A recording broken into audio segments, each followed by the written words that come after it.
আবারও বড়সড় সাফল্য বীরভূম জেলা পুলিশের।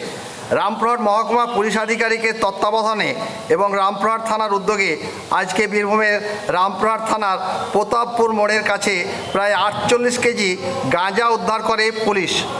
গোপন সূত্রে খবর পেয়ে শিলিগুড়ি থেকে রামপুরহাটগামী একটি সরকারি বাস থেকে রামপুরহাট থানার পুলিশ গাঁজা উদ্ধার করে।